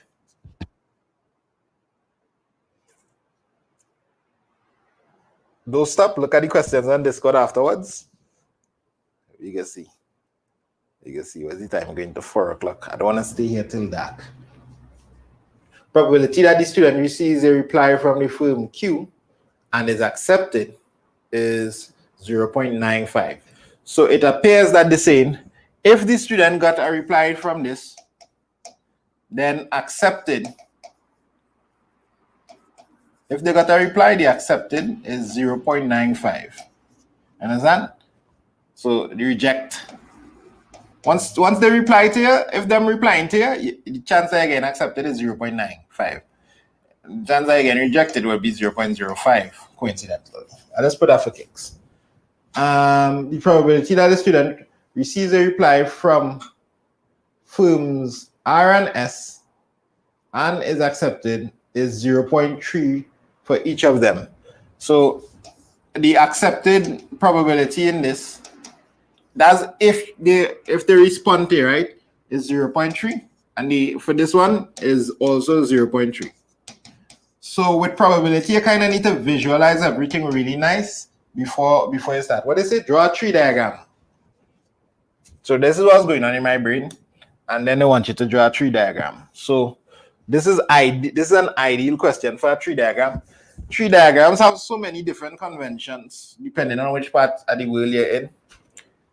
Like where people write this and where they write that and all kind of things. So I'll just give you what I feel in here.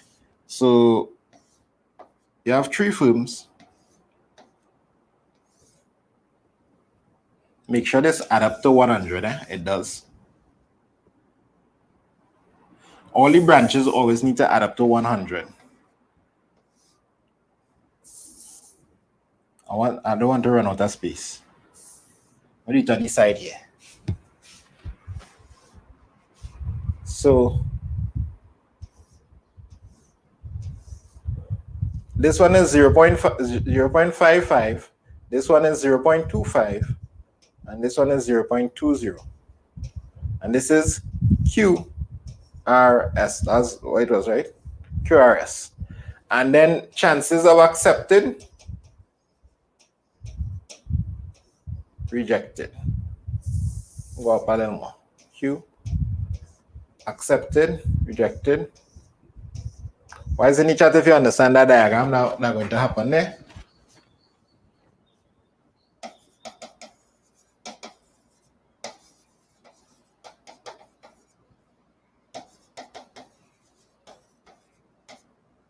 Oh yeah, don't forget to press like on the stream, man. That's how you pay for lessons, see.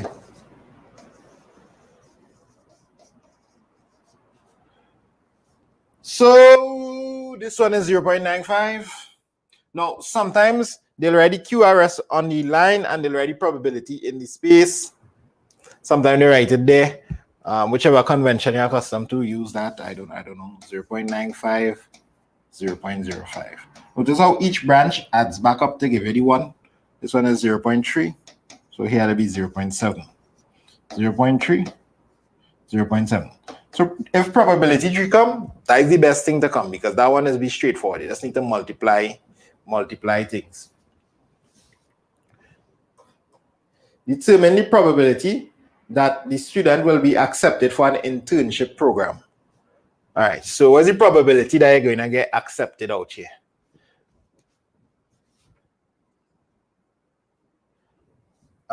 What's the probability that you're going to get accepted?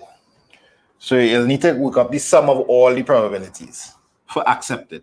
You can either this one call and you get accepted, this one call and you get accepted, or this one call and you get accepted. That's the last part of this question. Part 2. That's the last part of that question. I for 4 marks. So the probability of you getting accepted is either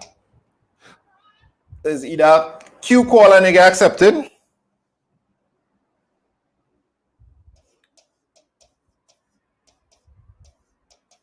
so you multiply when you're coming down the branches like that, or R call and you get accepted, or S call and you get accepted. Accepted, not rejected. That's what I wanted. Any question? Yeah, Jodian, but I real inconsequential in this case. Your answer is your answer. That way you're asking it, right? That have no consequence right now. So 0.300, she asking whether to put a 0 here, the other 0 here, and so that I put a 0 there. That I'm going to change the price of milk here. The only time you worry about those things is like if it's going to change the answer, the degree of accuracy in the answer or precision in the answer.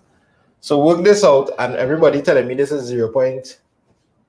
People telling me this is 0.6265575. So you can do some little touching up on that and put 0.6, approximately 0.623. So anytime you're worried about writing it,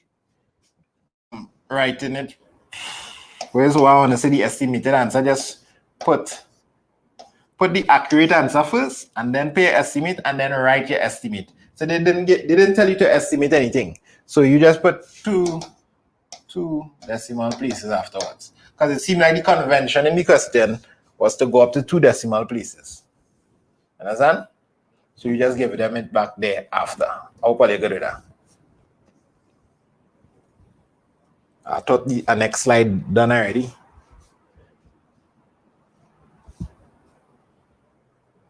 Next up, table 2 shows, I can't do that. So I'll just scroll past there. Is that grafting? Modal mean.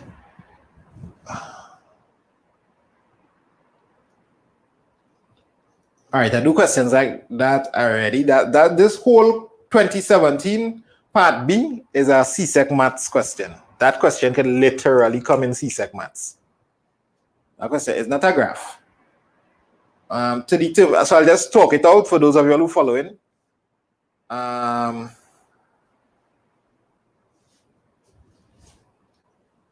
After that is what, man? The acceleration thing.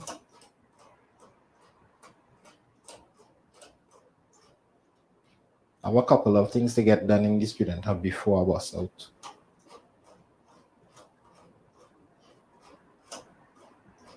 All right, y'all. Let me fight you. Let me fight you. Sorry for sticking so long and watching. So if they let's see if I can do it this way. Y'all watch it. Why is in the chat if you have the paper? 2017 past paper. So I can just do the question and I don't need to worry about putting the table.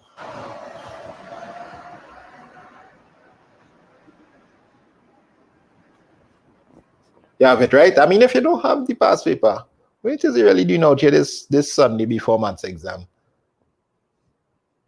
Yeah, so you see in that, and they want you to determine the mean. That's a real easy, that's a maths-ish kind of statistics question. What the table have?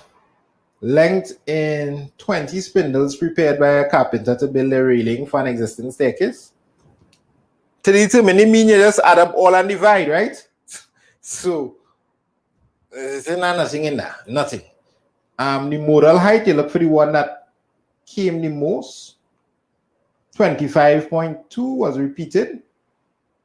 So I'm watching a table, it holds at different heights and things. If I can, yeah. And somebody already find the mean. Hannah said it is 21.735 when you add up all the values divided by 20. The modal height is 25.2. I think that's the only one I've seen repeated anyhow. The modal length. And the median length is where it starts to get a little fishy. So you need to put them in numerical order. You need to put them in numerical order, like 1, 3, 6, 7. These are not the numbers, 10.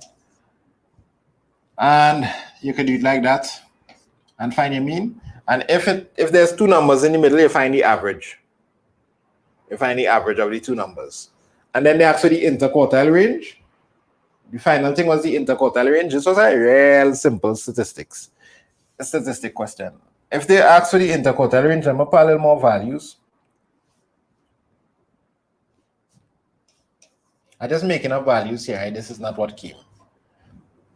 The interquartile range, you need to find Q1, Q2. So like this is the first, second, third, fourth, fifth, sixth, seventh, eighth. The mean will be between 4 and 5. The Q1 will be between, or you can use the formula, n plus 1 divided by 4. So this is 9 divided by 4. 1.1 and a quarter, 1.25. Wait, 2.2 and a quarter, 2 point. So somewhere here is Q1. Now what we used to do is find like 1.5 between the distance between there, but you can just find the average of these two and divide. So you find Q1. Why isn't it chat if you know what I'm talking about? Because I kind of speed in here. You find Q2. You find Q1, Q2, the interquartile range will be equal to Q2 minus Q1. Q2 is the median of the upper half of the data, and Q1 is the median of the bottom half of the data. That's all. Q3. Ignore what I say anytime I say Q2 just now. Q3 is the median of the upper half of the data. Q1 is the median of the lower half of the data. Q2 is, of course, the median itself, which we already find in like the question right before that. Thanks, Faith. Thanks. So this should be Q3. Yeah. Once or twice, I just say things that I'm not supposed to say. Ashani, Anelia, yes. And I think in Q3, but I just say in Q2. I don't know. It's like myself sabotaging myself. Okay, let me keep going. A school sells 20 chicken patties, 10 lentil patties, and 25 saltfish patties daily. Well, yes. Why is it in chat? Everybody good today?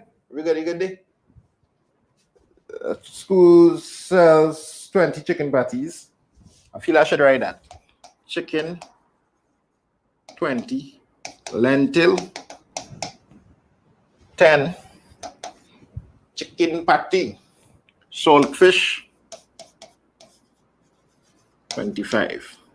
Mini chicken roti.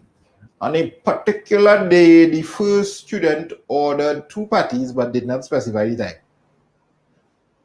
The vendor randomly selects 2 patties. Randomly select 2. Randomly select 2 patties. Calculate the probability that the first patty selected was a saltfish. Well, the probability that you get a saltfish on the first draw, just randomly, is the desired outcome over the total outcomes. So that's 25 over how much it is? 50, so, 55. How much is that? And since they're giving you the they didn't give you, you can write the probability how you feeling to write it. However you're feeling to write it. So that's a 5/11 chance. That's supposed to just get the answer there. Fraction is answer. And then the next part of the question, because that can be all. That's for 4 marks. I tell you, this distribute the marks very suspiciously in these kind of questions. How that could be for 4 marks? Given that the first patty was saltfish, calculate the how that could be for 4 marks.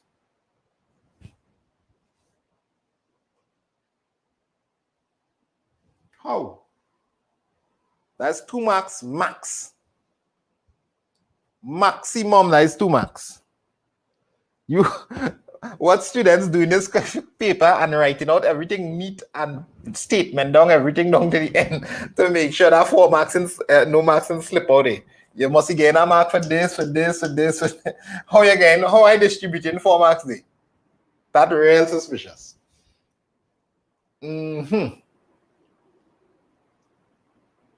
However, given that the first patty was a saltfish, calculate the probability that the second patty was not saltfish.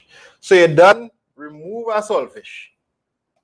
So right now, I'm not using the formula, I'm not using the conditional probability formula, I'm just going to think about it. Now we're down to 24, because you picked a saltfish. You still have these. Now they want you to calculate the probability, this is the second draw, the probability that you don't pick a saltfish now. Don't tell me it is less marks. 2 marks for this part, which is more challenging than this part. Something just mix up with their marks. Anyhow, whatever, we can just do what we had to do. So the probability, now that you pick something and you don't get a saltfish, these 2 are not saltfish. So it's the same thing. On the second draw, probability that you're not salty, no saltfish, is the same desired over the total outcomes. And the desired in this case is 30 or 20 plus 10. You can put that there and you're working. Divided by, it's now 55 now, it's actually 54. You're already gone at 1. You're gone at a saltfish, down and lost 1. And, well, again, 6 into both of them. Yes, 5 ninths. Big up yourself, Healy.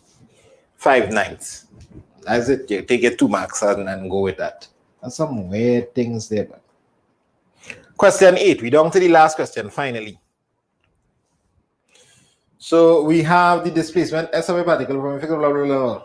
Equation time S is equal to T Q minus 5 over 2 T squared minus 2 T. Meters at time T. So this is the equation. S here means displacement. That means displacement. That's like distance with a vector. As a vector. Displacement. And from fixed point, you could watch the equation anytime you get this and kind of visualize the equation. T cube mean a cubic equation looking something like this. Sometimes it's given this kind of equation, like they throw up a ball in the air and it go up and it come down and you need to find the maximum point and thing. Just keep your mind open. And determine the velocity of the particle at t is equal to 3.5 seconds. So they want you to find the velocity. Velocity not here, but we could find velocity because you have distance in terms of time. And if you have distance in terms of time, you could find velocity. Because the rule says that if you have s, differentiate s with respect to t, and that is velocity. Differentiate velocity with respect to t, and that's acceleration. And if we go backwards, if we go back up, if we integrate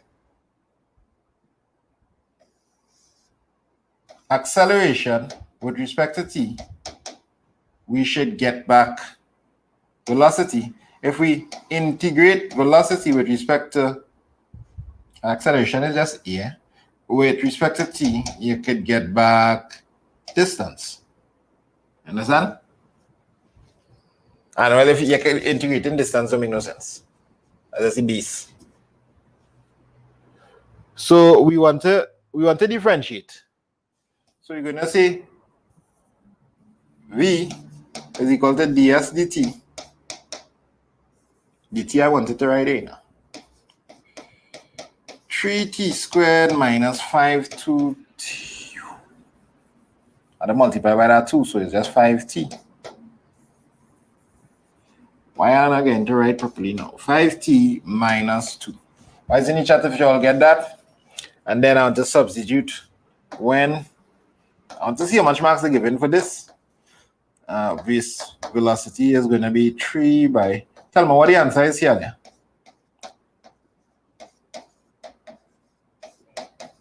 What the answer going to be here? And this is in. They give any distance thing. They didn't give you the formula, the unit for distance. So you just say unit per second squared.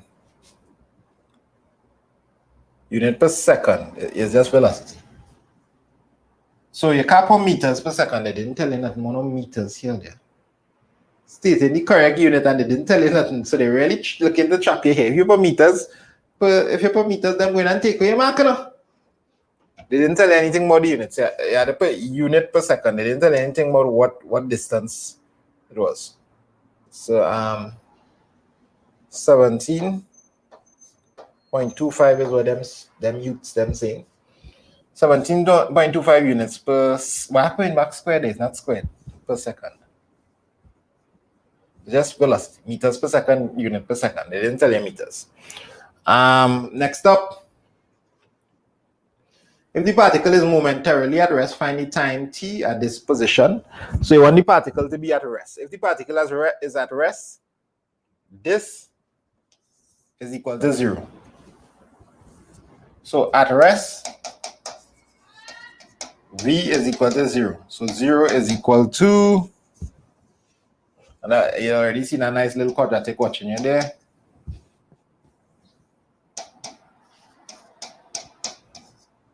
As well as is no one lacking sleep. My short-term memory is like fall off. Short-term memory say bye. So 3t squared minus 5t minus 2 at rest. Why people saying acceleration is 0?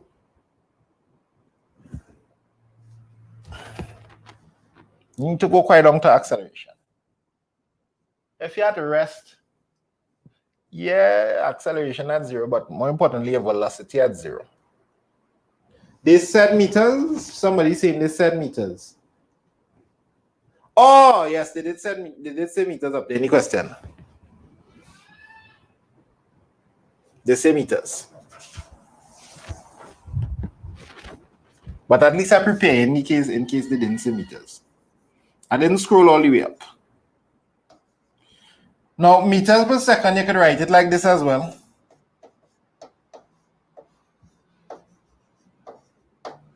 That's cool as well.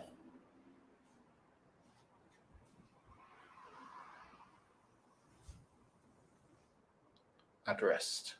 So they want the time when it's at rest. Most likely you'll get some kind of ridiculous T and a good T. You might get a T that is negative and a T that is positive. It doesn't look in so already. And you're taking the positive T. So this is a quadratic.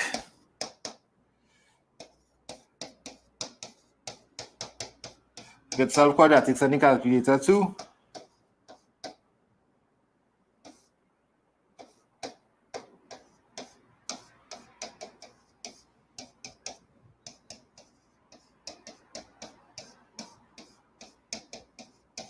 So T is either equal to negative a third or T is equal to 2. This one is invalid because we don't want the parrot already. I tell you the parrot don't stop. So the time at rest when time is equal to 0. When T is equal to 2. What's going on with me? Seconds. That would be seconds earlier. Seconds. And let me move on. You can't use a minus time, right? I don't know what that is. That's time travel. Not on that. With the particulars at rest. And we're down to the last section. A vehicle accelerates uniformly.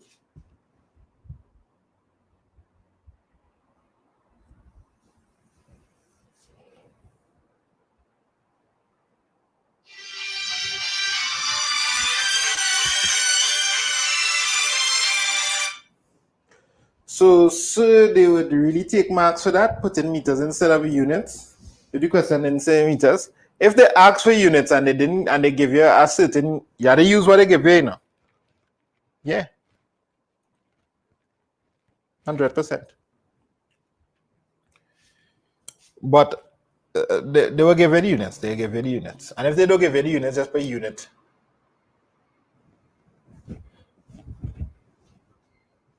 That's what you're doing since primary school. When they don't give you the units, they say units squared or some kind of thing. And this whole thing will turn white.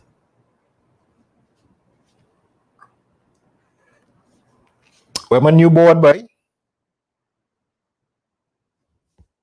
I want to do the last question and I ran out of slides. Or I think it was saving this old notes. It had to save all the strokes and all kind of thing.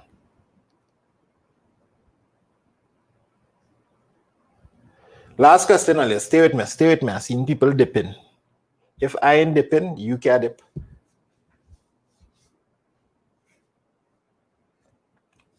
All right. A vehicle accelerates uniformly for 75 meters. So you're accelerating.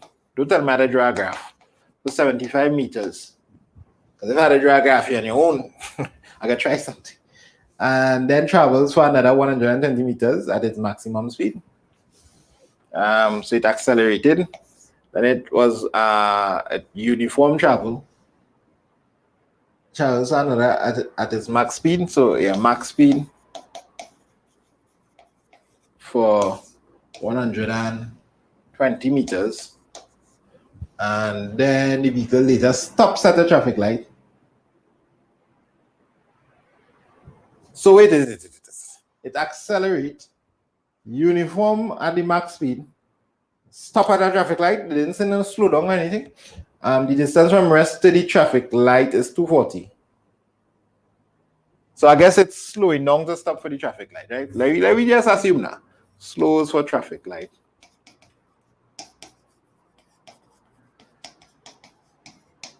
Are you watching anything? We hear so football, nothing. By the way, where's this going on football match? Are we done? The distance from rest to the traffic light is 240 meters. And the time for the journey is 15 seconds. So the whole journey The whole journey take 15 seconds. And the distance from here straight to here was 240 meters.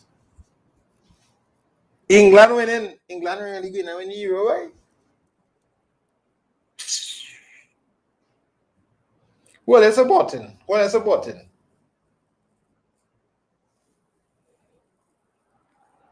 All right, Italy win, yes. In the space below, sketch A. Ever since England pull Sancho here in the World Cup, I can crouch. I can support England. Fire for England. I would have lost. Anyhow, in the space below, sketch a velocity time graph. A velocity time graph, they always sketch to illustrate the motion of the vehicle. So if the whole thing take 240, then why England win? Fire for yes. 240 minus, let me just do a little subtraction to find the missing thing here now. So 240 minus 195 is 45. So you take 45 meters so long. Why isn't it chat to call you agree that?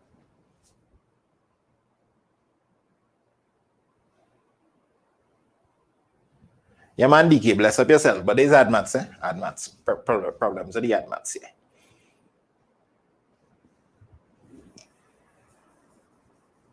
So we get the missing thing. We know the whole thing take 15 seconds. And they want us to sketch a velocity time graph. So we need to get some values. We need to get the maximum velocity. It accelerated for 75. Let me just visualize what's happening here because I'm kind of confused right now. Velocity time. It started at rest, accelerated, polar uniformers. The acceleration process was a little longer. Polar uniformers, and then it decelerate. What's the give you? Accelerated uniformly for rest is for 75 meters, then travels for another 120 at the max speed. The vehicle later stops at a traffic light. The distance from rest to the traffic light is 240 meters, and the time for the journey is 15 seconds. So for a fact, we know that this is 15 seconds.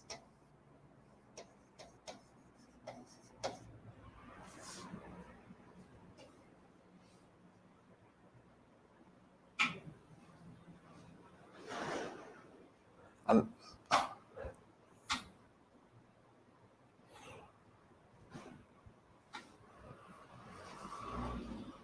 what is really going on in this question, Mike? Feel like this have multiple options. I could get this answer.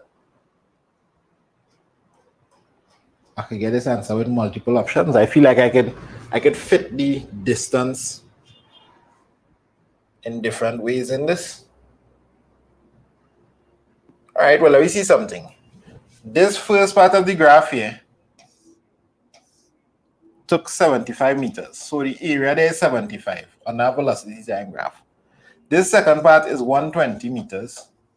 And this third part is 45 meters. I do this question already on the channel because like this question is bringing back no memories. Somebody asking if kinematics come in. Yes, this kind of kinematics graph could come. You're not seeing it on the syllabus.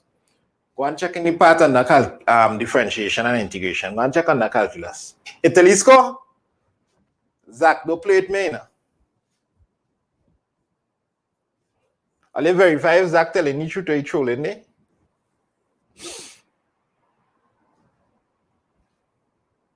I do it on the channel already, Jody. I'll not see it on the list of topics. It is there. Yes, Italy really score. Score is 1-all. All right, you can see how that match is good. That match real hot, boy. Where's the time? Where's the time on that match?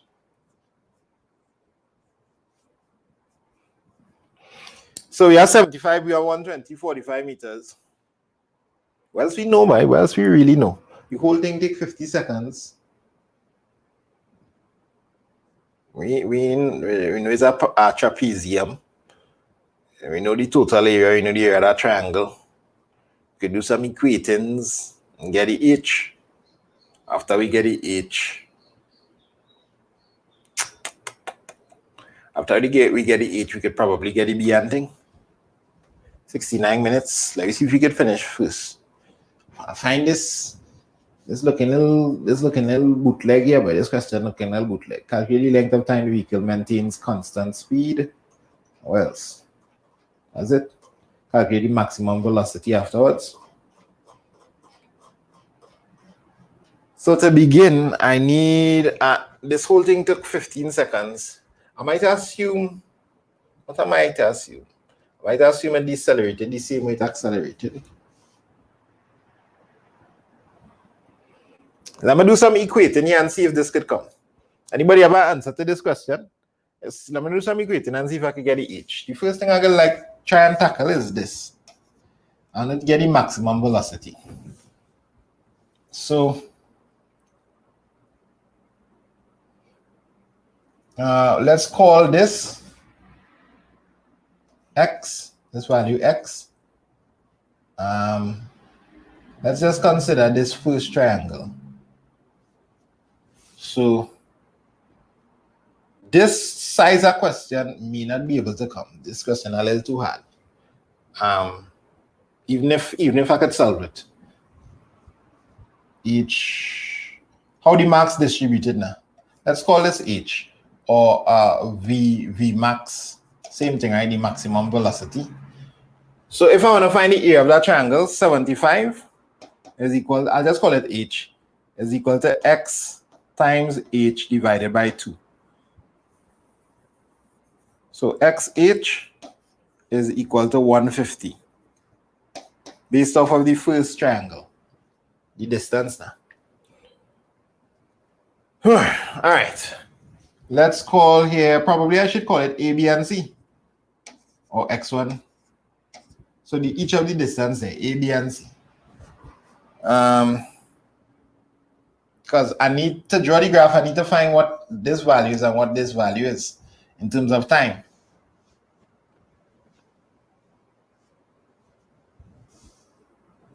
Yeah, so 150 is x by h, x by, let's not say x anymore, let's say a by h. Then, if I want to get this little area thing here, I could see the 120 plus 75 is equal to, and I'm watching this area here, right?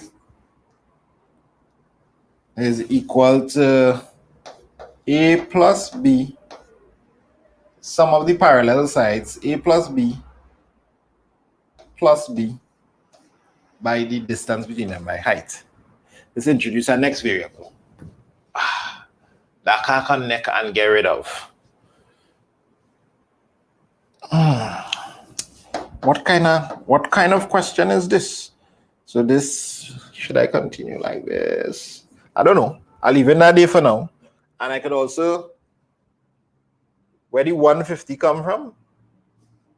This was 75, and it's half the base by height divided by 2, and I just bring up the 2. And then I'm looking at the next part here.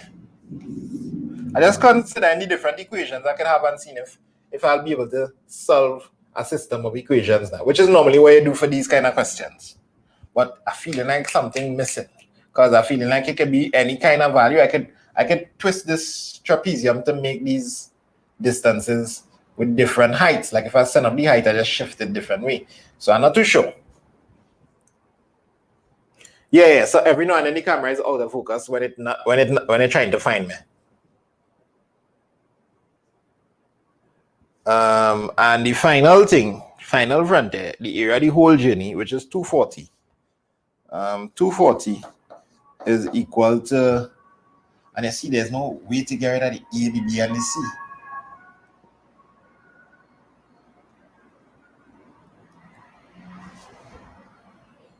There's no way to get rid of it. Is equal to half the sum of the parallel sides. So it's A plus B. Sum of the parallel sides by height, half the sum, did I say? 2. A plus B plus C plus the side on top there plus B divided by 2 by height. So that's all I know. That is literally all I know. Okay, I know A plus B plus C is 15. I know A plus B plus C is 15. I know this part here is 15. I'm reaching somewhere.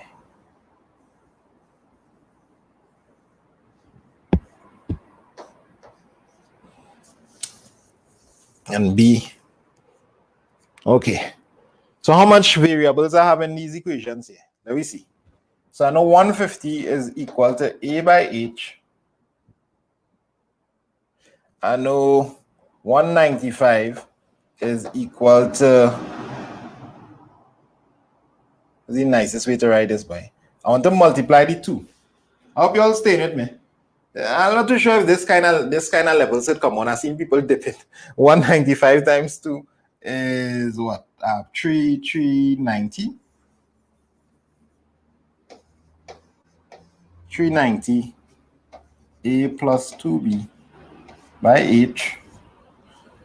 And this one, I have 480. 15 plus B by H. So I have 3 equations set up here.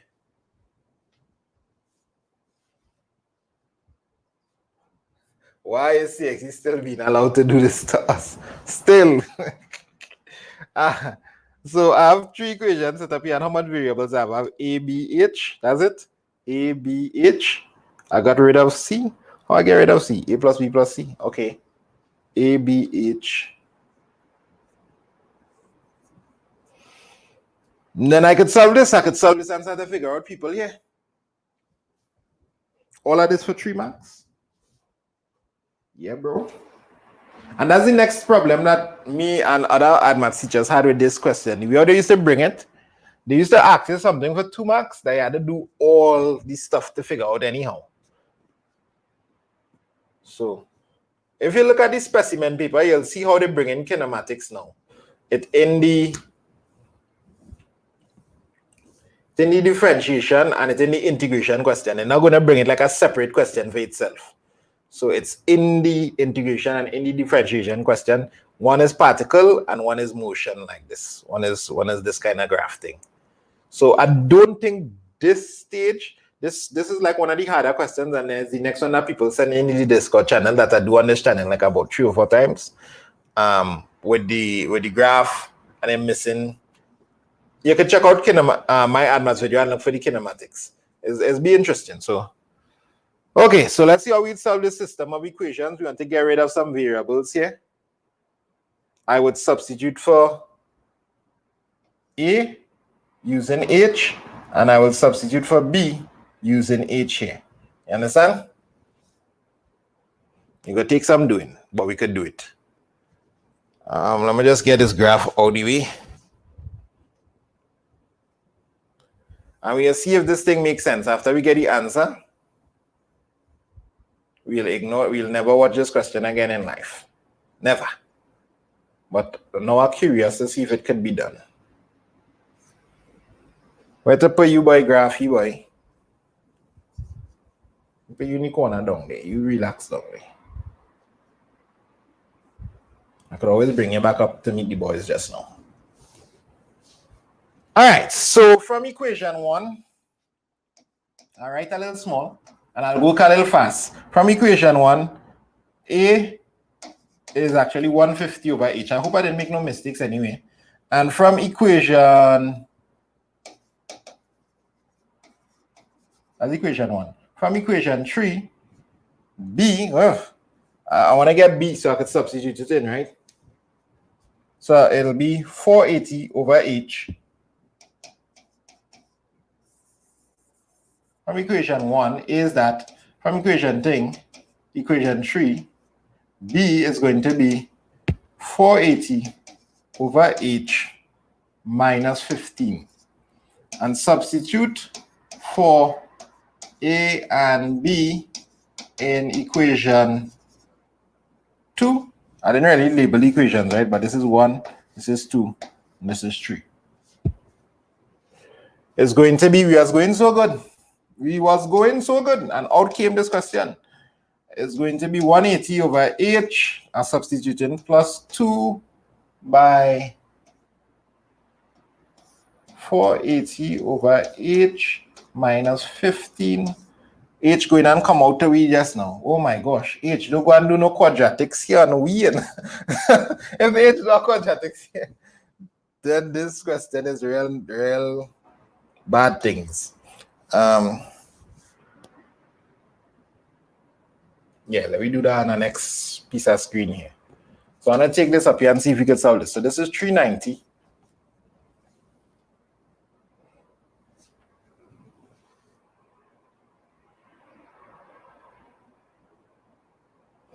Is equal to, take it easy, just take it easy and work along, 180 over h plus, this was really a tough question, man. They give away 4 marks. I remember when they give away 4 marks, so what we do earlier, and 3 marks for this, plus, backwards in.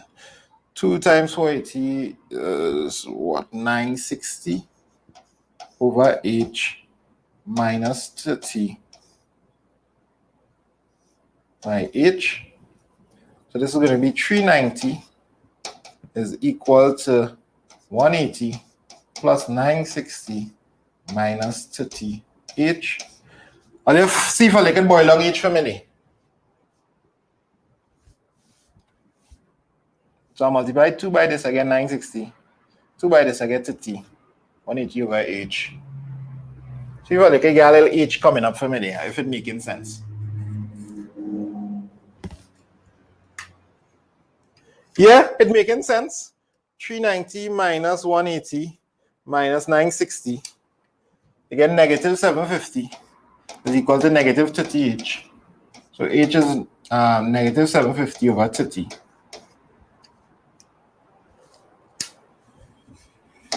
Is equal to 25. So maximum velocity, h is the maximum velocity,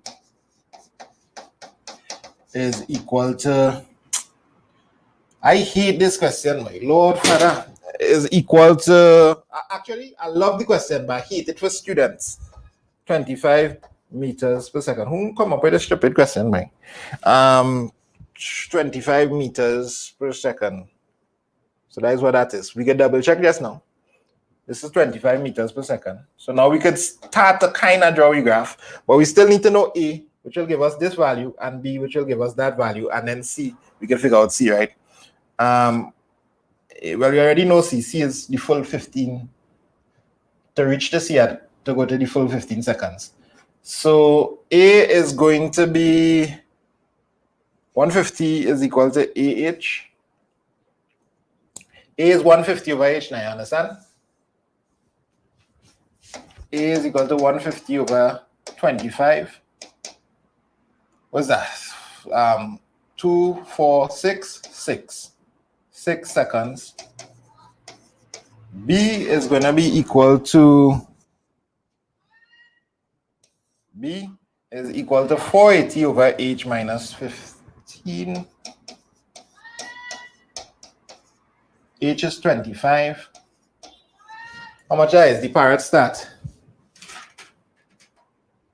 I'll explain the question again afterwards, and you'll see if you follow it.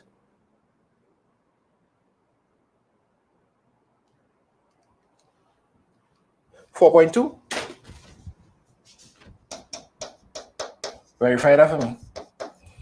And C, well, I don't really need to know C. So in other words, to draw the graph now,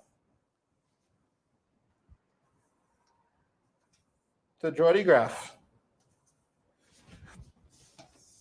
reason I was finding out H is because I needed to know the maximum velocity. Maximum velocity is 25 meters per second. A is 6, so this first part took 6 seconds. Additional 4.2 seconds here, so this will go to 10.2, and then the whole thing is 15 seconds. You understand what I'm saying? That's why I work out all. At least you understand what I was working out. Even if you don't understand how I work it out. I'm going to make it look a little more. This is, I don't need to put that here. I can put velocity in meters per second here. And this is time in seconds.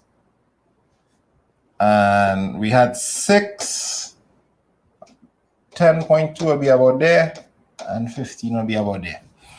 So now we know we could draw it. Now we could draw the graph. Now this will reach here, this will reach here, and this will reach here. Boom, bang, bing.